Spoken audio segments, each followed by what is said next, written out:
I'll just start very surface level and then I'll answer it in that way. And then I do want to take a step back and answer it in a more deep and holistic sense. So as I'm sure all of you are well aware, GPT, AI, search generative experience, Bard, Bing chat, right? These are all things that have been thrown around and all the hype over the last 6 months. Now, really, what you're asking here is what's Clearscope's response to exactly this?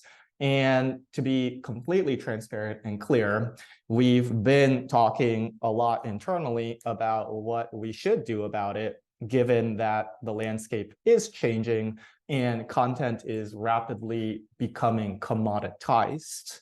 Now, I'm sure a lot of you have done something like this, where you come here and you say, all right, well, create for me a content, create an article on, how SEO works, 2000 words and, tone of voice is friendly, right?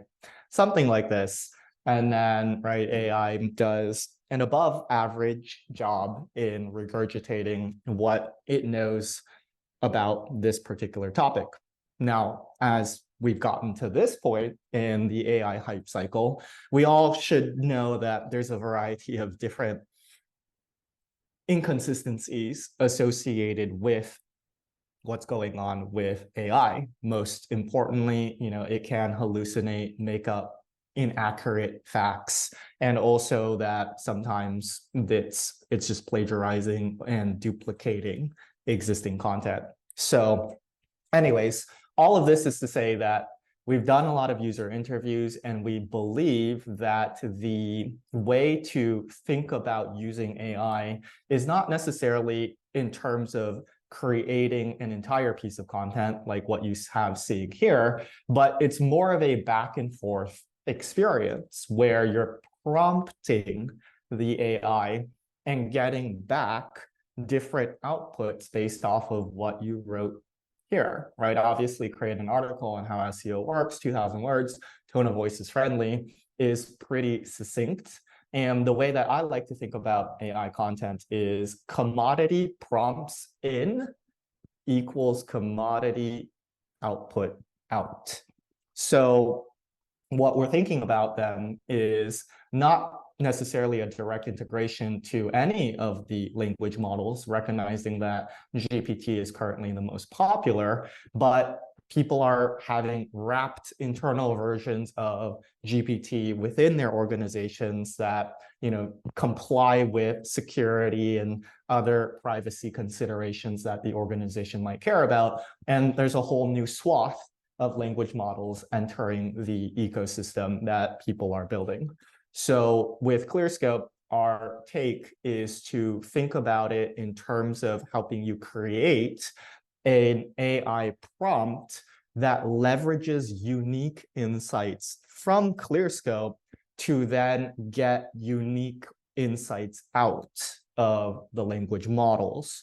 You can imagine then something like create an article outline that includes, these as terms, right? And we can then sort these by heading presence and say, okay, some of these are some of the more important terms that we might care about. So let me just kind of clean this up a bit, typical, like this. And then we'll do this, here we go, like this. And then that kind of more or less covers all of these like this. All right, so you can imagine, right, we can give you an easy way to construct an AI prompt that takes into consideration the different terms that we're using here, right? And make sure the article outline would answer the following questions. And then you can imagine that would include the question section that you have over here like this. And,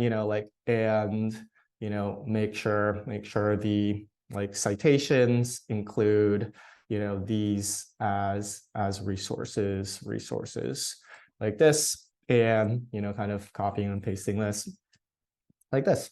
So you can imagine, right, this as a way to prompt the AI would be a lot better in terms of the input that you're putting into the language model.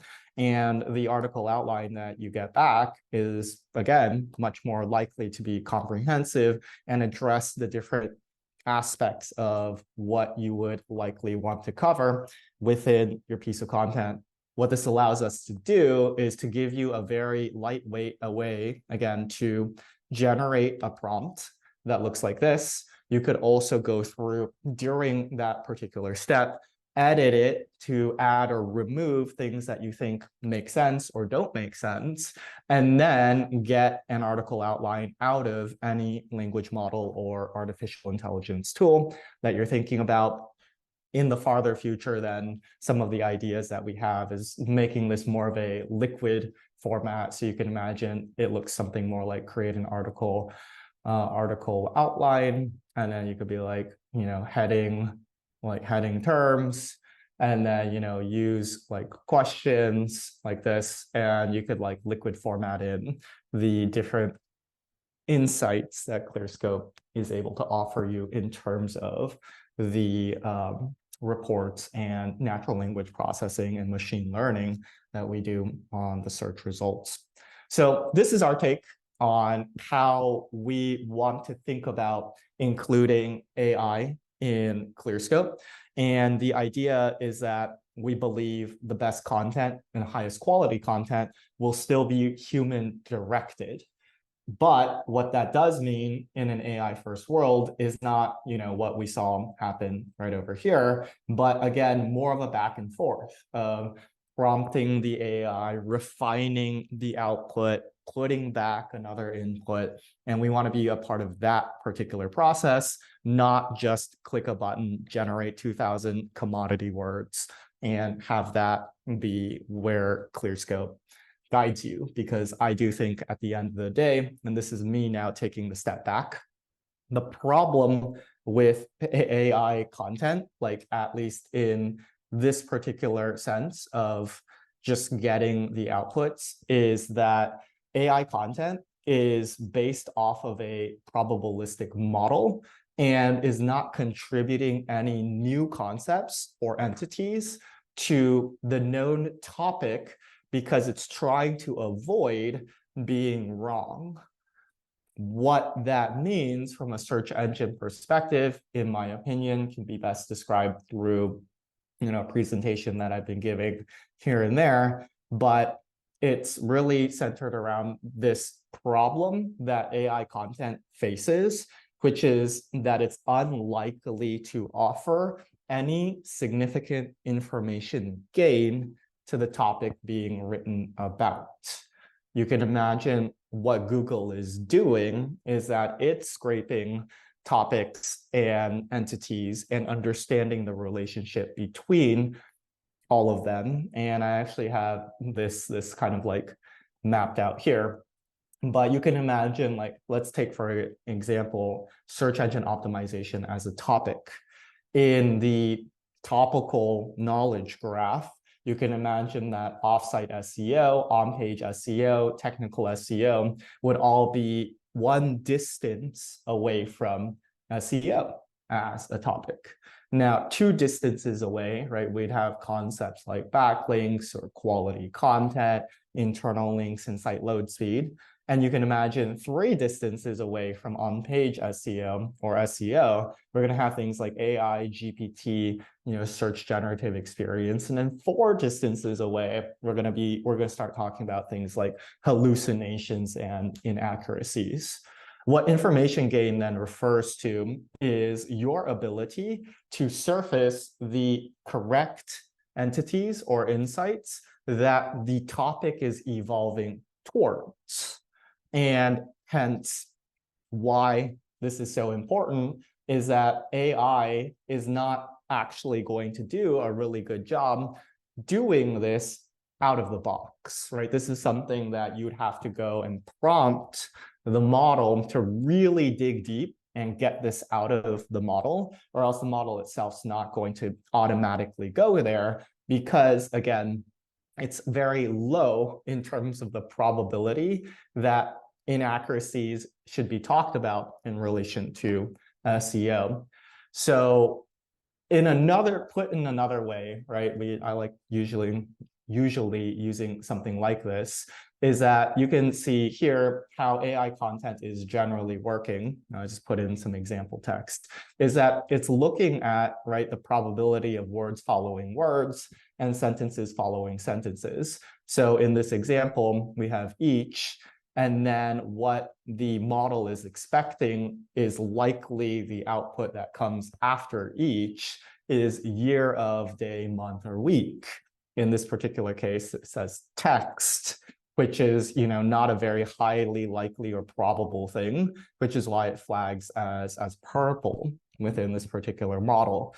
So why I'm bringing all of this up in relation to, this very basic or, very starter question is that we have to ask ourselves, when using AI, what is happening? And also how Google is going to react and defend against content that is, rapidly becoming a commodity. So my take is that AI content like this, that's just straight commoditized stuff, is going to look, actually, let's just take this and analyze it, is going to look very green, right? In terms of it's not offering, it's like, right, it's a lot more green, but it's not offering any interesting information gain or concepts that the topic is evolving towards. So Google is going to look at this output and compare it to everything else that's happening in the search engine results page for how SEO works. And it's going to say, well, this piece of content, right, is not offering anything new to what I know and recognize as the topic at hand. So whatever, I'm not going to try ranking it because there's nothing new. You can imagine, right, what you'd want to be doing is adding entities that are new to Google's knowledge graph for the topic, and that would then allow you to beat, right, the existing pieces of content that are currently covering the subject matter. So in a nutshell, right, this as a way to approach SEO, I think is going to be rapidly becoming ineffective because it's not offering anything that is unexpected in a relevant manner to what Google is looking for in terms of additions to the topic.